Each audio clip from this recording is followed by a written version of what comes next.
Ladies and gentlemen, welcome to yet another episode of Papstalk. Thank you guys for tuning in. We have Gregory Johnson on the show. We're going to be diving into a lot of things that I think you guys have been very, very curious about over the last couple of weeks. And, we'll get to know Mr. Johnson a little better. With that being said, hit the motherfucking intro.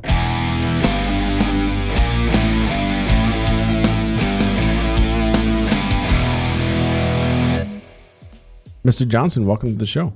Hey, thank you so much for having me. Thank you for being here. You and I connected over, it was a rough time. It was a particularly passionate conversation that you and I had over the phone about what was really going on with you. But before we dive into all of that stuff, it's tradition around here on the show that, the guest introduces themselves and gives it a little personal touch. So with that being said, Mr. Johnson, who are you? Well, ladies and gentlemen out there in the good world, how y'all doing? This is your Gregory Johnson, the one and only from Liberty City, man. Liberty City. Came on down here to Los Santos about 7 years ago. I was talking with my friend Alex Suarez. He was working at the PD station about a few years ago. And I said to myself, man, me and Suarez, we went way back. Me and Suarez, God, man, we been police officers. We go way back. So I see he moved over here to Los Santos. He became a police officer. I said, you know what? I want to do that too. So I took the time out my day and waited. I'm talking about I waited long and had to fight hard in order to get hired so many years ago, just for the government to collapse. And now we back to square one again.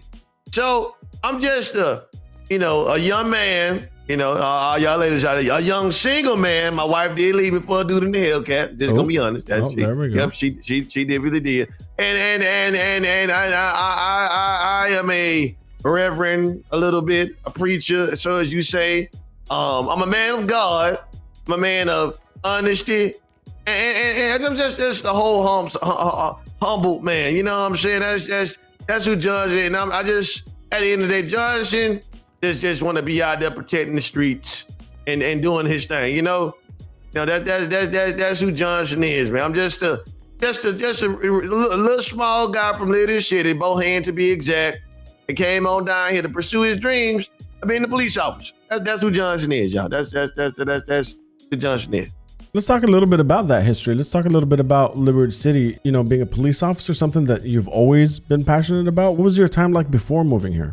So, like I said, before I even moved here, I was working with Alex Suarez. We was working over there in Los Scandalous. That's a crazy city right there. If I tell you so, I ain't gonna speak on too much. But yeah, I was being a police officer over there. And before that, I was also a police officer in Liberty City as well. I was working out of the 36th precinct out of Bohan. My father, he was a farmer. He was in the upstate part. I think up near Algonquin or something like that. He was a farmer. I had both parents, mama and daddy, in my life, and they raised me right. Daddy was just a noble guy, stand up, somebody to look up to. He was always did the right thing, always worked hard. And then one thing that he always preached to me, his son, was to take care of yours and yours. Take care of your family. That's the one thing that he preached the biggest to me. I'm really big on family. Because we sat down at the dinner table on Sundays, Saturdays, Friday. We sat down and had a conversation. We didn't have the cell phones and the hoo-ha's and diggities these kids got these days. We had to sit down and talk. You know what I'm saying? Absolutely. We had a bond. So and I had a bond with my friends in high school. I had a bond. I'm just a big bond and friendly guy. If I say I got your back, I got it. You know what I'm saying? That's what life was like before I got here. I was a cop. Yeah. And I've been doing police for a long time. Yeah, I mean it's basically in your blood, right? It's something that's a heritage at this point.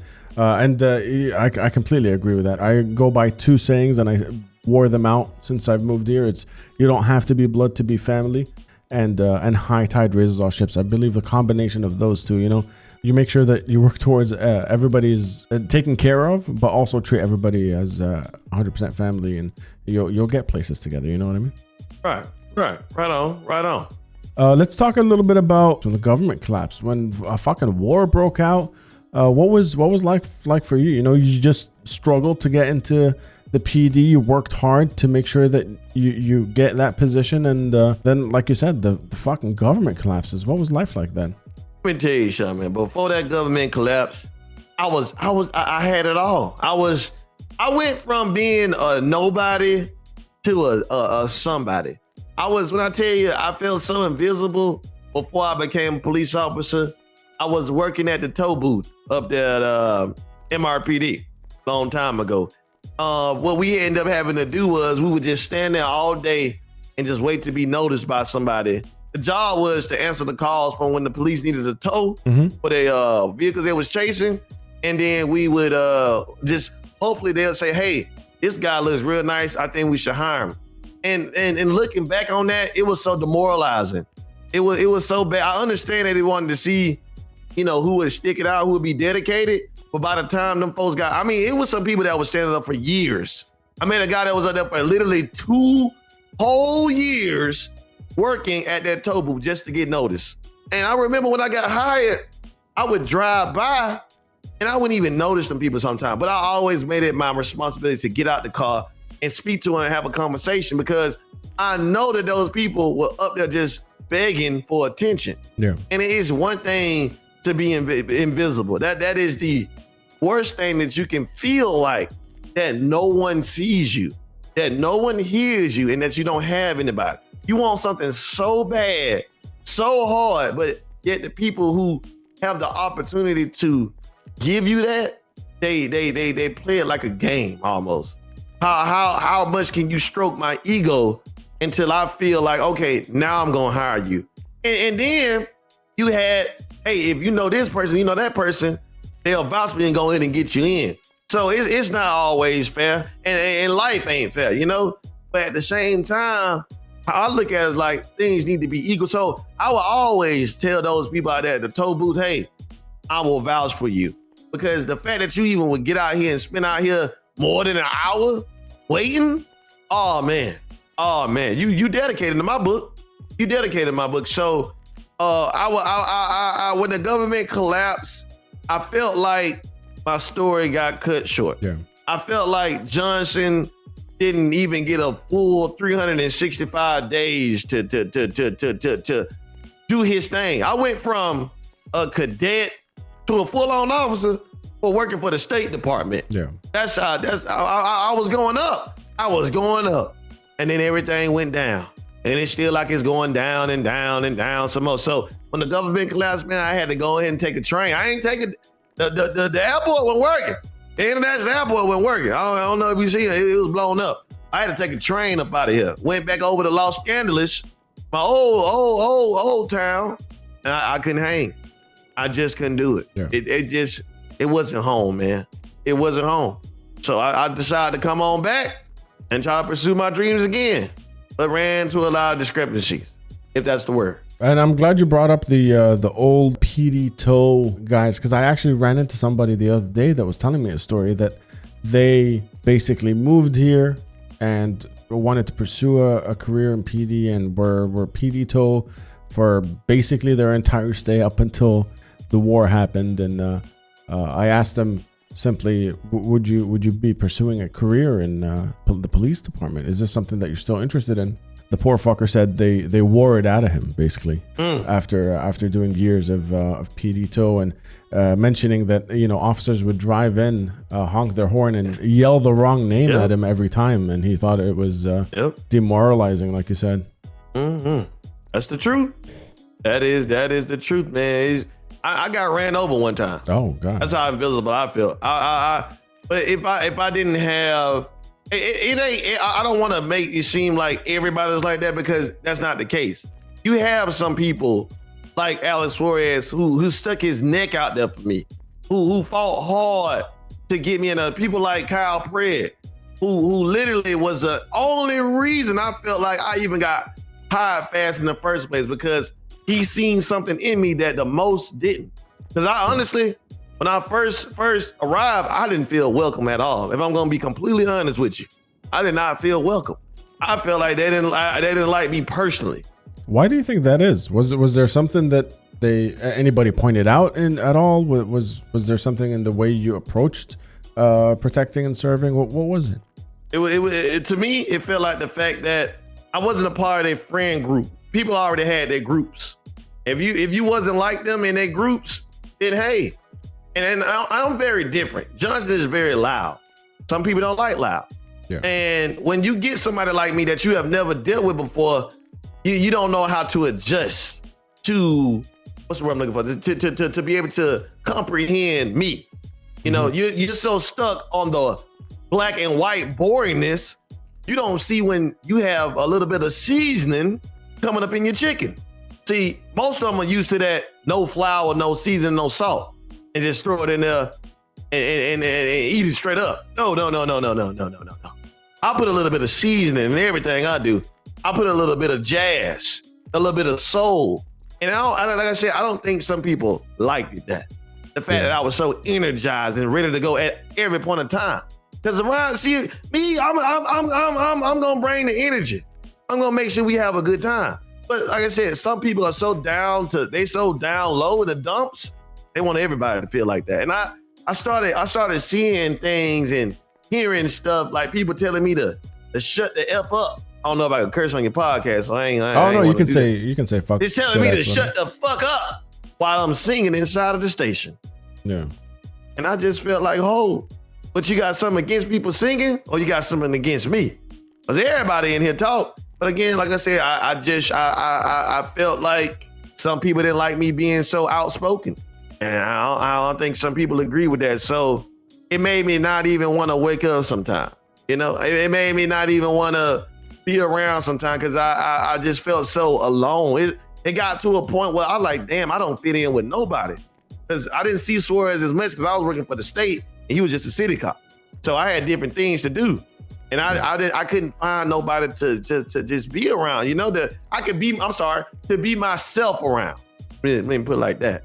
Because every time I would do something, somebody would go back and try to tell my higher ups to get me fired. Oh yeah. So having been put through all that bullshit and then everything shut down, you took a train out of Los Santos. When the borders opened back up and you moved here, what was your thought process? Was it like, let me get back to exactly what I want to do, but do it better? Was it like, let me see what the new PD holds? How was your thought process then? I want to quickly get back and see, how this new government was going to run things. I wanted to see, like I said, it was the brotherhood for me. That's what it was.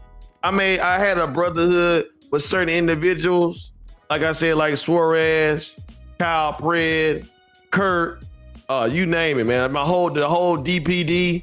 We had a whole department. Brian Knight.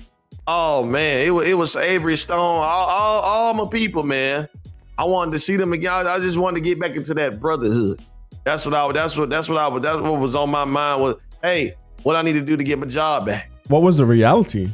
Well, the reality is that this is a new day and age. This isn't the same police department was years ago. And then they have policies and ways that you must follow. Otherwise, you won't be there. Now, I will say this right here live in front of everybody. If you do something that's going to make the department looks bad, then expect to have consequences behind it. And you have to understand that this is a police department we're talking about. This is not some type of street gang or anything like that. This is a police department. So one must carry themselves at the most highest standard possible. That was the reality that I didn't understand. I can be honest and say that here live. I did it. I felt like it could be like it was years ago. But hey, you can bullshit a little bit, but no, you can't. No, you can't. You got to be on point and you have to be perfect. There is no room for mistakes. That's the reality. Do you see that as a good thing? Do you see that as a growth in the PD department from what it used to be? Or is that something that you feel is unfair or unjust in any way? They got these things nowadays at McDonald's. They got one in, I think it's in Texas. They have these robots inside of the McDonald's and they make the food and it's perfect every time. Every single time it's perfect. You don't have to worry about them getting upset. You don't have to worry about getting tired. You don't even have to pay them. Just charge them up. But the one thing that those robots are missing that you can't get from nothing else but humans is soul, passion. Yeah, sure. Those robots can do it perfect every single time. But is anybody enjoying that? That's the whole point. Is anybody enjoying that? Yeah. Is there any passion, any color, any seasoning in that? So that when you ask me that question, that's not a question for me. It's more so a question for them. Are y'all okay with it being exactly perfect every single time? Because that's what it looks like to me, that they want perfect individuals. Because at some point, I'm gonna put it like this: there's a good and bad, there's a right and wrong. Without any mess ups, it wouldn't even be a corrective side for it. In order for things to change, there has to be a trial and error. You know, like Martin Luther King, he had to do certain things in order for us to have things that we have today. You know, yep. Malcolm X the same thing. If you don't go through something and fight hard, and like what I'm trying to put out is the difference. There has to be mess ups. You know, but again, like like you said, the question was, do I see that as a good thing and growth? I can't say. I honestly can't say. I know, like I said, everything will be perfect in their eyes if nobody messes up. So I think that is the right way. But I tend to think, how are humans are gonna actually be able to carry that out? Knowing, hey, if I mess up, it may cost me my job. That would make me so scared to do anything. That would make me scared. But again, some people might be able to do it. You know, you never know. You never know. It is crazy for me to think that the expectation, because I'm an old school musician. I play guitar, and I'm a punk kid that used to skateboard. The way you learn, the way you actually get better is by fucking up. So to think that, you know, if somebody messes up, if somebody does something wrong, you know, there should be repercussions. You should scrape your knee. You might break a string on the guitar, but at the end of the day, you get back up and you get better and better and better at it. I think that would be the healthiest way forward. But are we allowed to talk about the specific thing that happened with you in regards to the PD, where it was quote unquote the mess up? I mean, be honest, because I was told that I may have a chance of joining the academy again, I don't want to mess anything up with that at all. Understandable. I like I said, this is my career we're talking about, and I just honestly want to be a police officer again. What I will say is that I'm able to take full accountability for what I did. I will be brief. I did something unprofessionally, very unprofessional, and when I was confronted about it by my higher ups, I didn't take accountability for it. I became defensive, became very loud, and the result of that caused me to lose my job. Because again, I didn't take accountability, and I was very unprofessional. And like I said, now that I understand, I wish I could, you know, have kept my job, because had you would have told me, hey, you know, this is what happened, you know, this is what you need to do better, and let's go ahead and go forward. I promise you would have never had a problem out of Junction again. Guarantee it. The knee scrape, right? Yeah, the knee scrape. You know, like I said, people gonna mess up, and this was Johnson's first time ever getting in trouble, ever. Meanwhile, I ain't gonna even bring nobody else's business in here. I ain't gonna bring. Just know that, you know, we don't talk about nobody. We gonna just talk about Johnson. Johnson messed up. I gotta take accountability for what I did. So I messed up. It took me a minute to, you know, understand. Hey, you need to take accountability, and accountability is accepting what you did and moving forward, understanding what you did wrong. And I understand now. It makes sense. So that's the brief story short I can give it to it until I said, I want to show these captains, and I want to show the whole PD that, hey, Johnson is going to kill this academy, and he going to be the best officer y'all ever seen. I know you're avoiding touching base on anybody else's issues here, and I definitely want to keep that out of the conversation, but without mentioning any names, without doing any of that stuff, I have been made aware of certain situations where people have also been reprimanded, but the premise or the word on the street was that the PD is falling apart, and everybody thought that chaos was happening in the police department. Everybody's getting fired and stuff like that.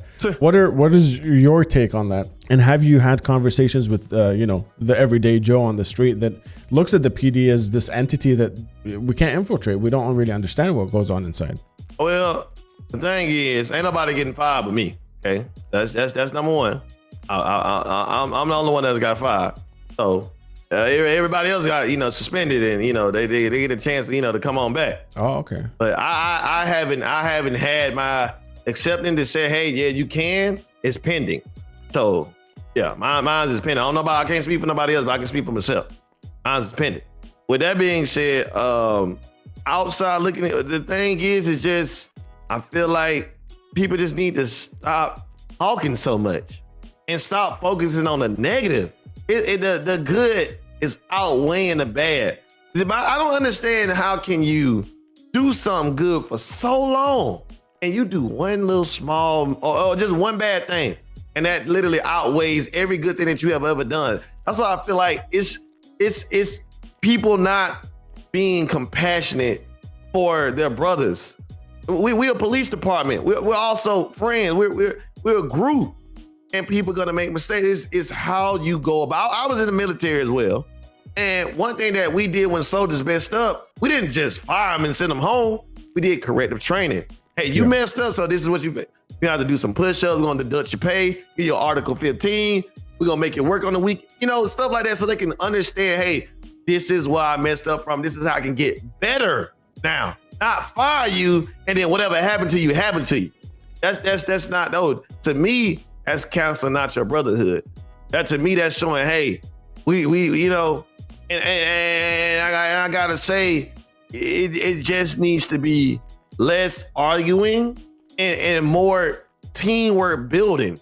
It needs to be a lot of more teamwork things that we can do together to boost the morale. Remember, I was just telling you about them robots, right? Everybody doing something perfect. Yeah. We need other people in there to motivate, get people energized, get people happy to be on duty. Who wants to get on duty with some 136 going 1041? Nobody wants to hear that. It makes me, okay, I can't be around these people. I got to be comfortable where I work at. I don't think people are comfortable. I think people are scared. There's a lot of misconceptions, I feel, when it comes to the public and the way they see the police department. So this is a great insight, but let's get back to you. Let's get back, because I feel the preacher vibe while you're talking. There's always, even when you're talking about something negative, there's something positive surrounding it, or at least you're giving a path on how to make things better, regardless of what we're talking about. Tell me a little bit about your history with that field, with being a preacher.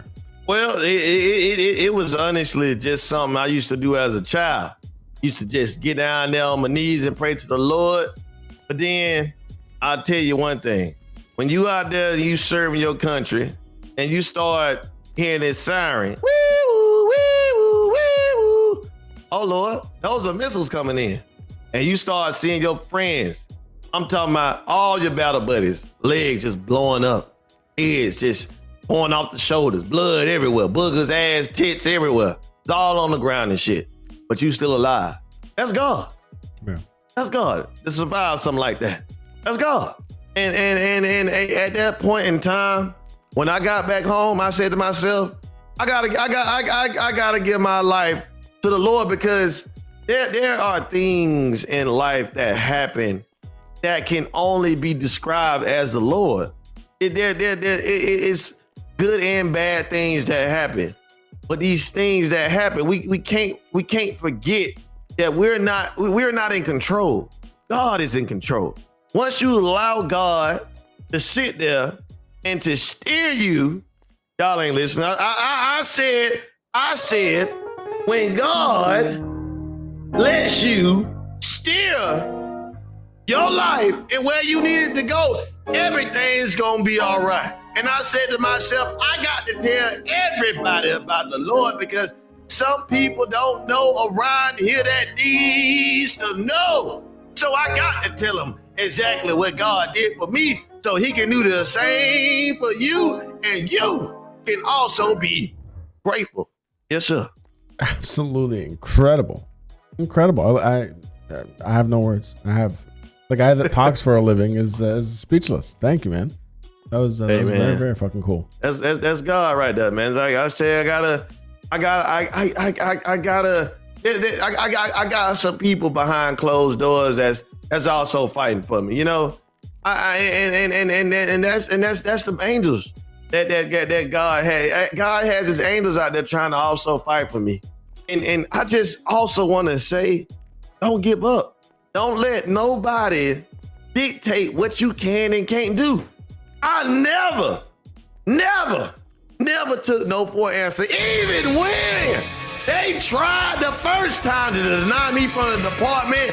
I didn't sit there and say no. I didn't give up. No, Lord. I kept on going. I kept on fighting until I got that goddamn job. Every motherfucking day, I was up at that damn station sweeping, knocking on the fucking window, begging to the Lord, telling him I need a job, God. I need a job up here now. You can stop me. You can control me. They have no choice but to hire me, God. They have no choice, Lord. So I had to do what I had to do. I had to. I'm sorry, the Lord got into me right then and now. I forgot where I was for it. I'm about to lose my voice right now, Lord. No, it was incredible. Just make sure you don't lose your voice. But after all the trials and tribulations, everything you've been through, the knee scrapes and the years of standing outside tow truck, PD tow trucking and everything you've been through, you're back on track. There is an invite, like you said. Everybody's getting their shit together. Hopefully this podcast can let a couple more people know about you and exactly what you do and spread the amazing positivity that you spread every day. But we do like to wind down with this question, because now that the listeners have kind of gotten a scope of your history, a little bit of your timeline, a little bit of your life, I ask, if you had a time machine, Mr. Johnson, and you were able to go back in time before any of the PD stuff, before any of the traveling kicked in, before the war, to young Gregory, and you were able to give young Gregory one piece of advice or say something to your younger self before you set out on this insane journey that you've been through, what would that piece of advice be? Honestly, I would tell him to, sad to say it, but I'm gonna have to say it, I would tell him to be perfect. Don't make no mistakes, and make sure you please everybody that's above you. That's because you never know who's gonna be in control of your future. That's what I would tell him. I would tell him, hey, be perfect and make sure you kiss ass. To be honest, because that's the word that we living in today.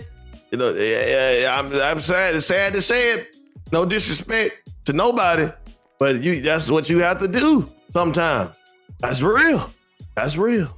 That's real, and that is today's world. Unfortunately, for a lot of us, it's kind of a bittersweet moment here, having to actually have the time and sit down with you. But to end on that note, there is it's kind of a reality check for everybody that's listening right now. Mm-hmm. You ain't in power.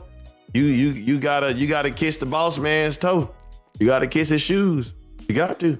And I know some boss man's probably looking like, no, that's wrong. You shouldn't say. It's the truth. In some sentence, it's the truth. Yeah, there's always somebody to answer to. Absolutely. Mm-hmm. Absolutely. Well, ladies and gentlemen, with that being said, let us know what you thought of today's episode by twatting out or letting us know. Make sure you hit Mr. Johnson up with a text message. Let him know that you fucking love this story and it's inspiring, whatever it is that you guys want. Having said that, I want to say thank you to everybody that's listening. Mr. Johnson, the way we do things here is I'm gonna say thank you to the audience, make sure that they're good to go from my side, and then I'm gonna pass the mic off to you. It's your show. You say whatever you want, and when you're ready to end the episode, you say the words hit the outro, and that's when we will conclude the episode. So from Paps, you guys, thank you for listening again. Take it away, Mr. Johnson. Ladies and gentlemen, I wanted to let y'all know something before I head on up out of here. It doesn't matter who you are. Remember, everybody has a voice. Everybody's story is important. Don't sit there and allow yourself to be walked over by anybody else. You are important, just as important as the next person. No matter who they are, No matter what they done, no matter what their name is. Remember, you are important. Know your worth. Some people have to lose something to understand what good they have. Sometimes you have to lose something to realize how important it was to keep. Remember how valuable you are. If you know you bringing something to the table, stand on that. Stand on business. You know how important you are, and you know what you can bring. It's nothing else need to be said. Small voices matter.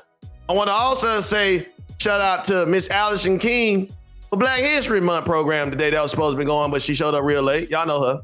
But what I want to do say is there's other things going on in the life as well that you should probably dip your head into. Maybe you don't understand what's going on because you never tried to get into that alleyway. See, I'm a jack of all trades. I ain't talking about 2K. I'm talking about me. Jack of all trades, baby. I do it all. I done been there, done that, done. What Charlotte said, done that at all. I done it all. Well, most of it. And what I can say is respect others and their opinions. Don't allow anyone to beat you down, to have you down. Be happy, be blessed, and last but not least, let's hit that outro, baby.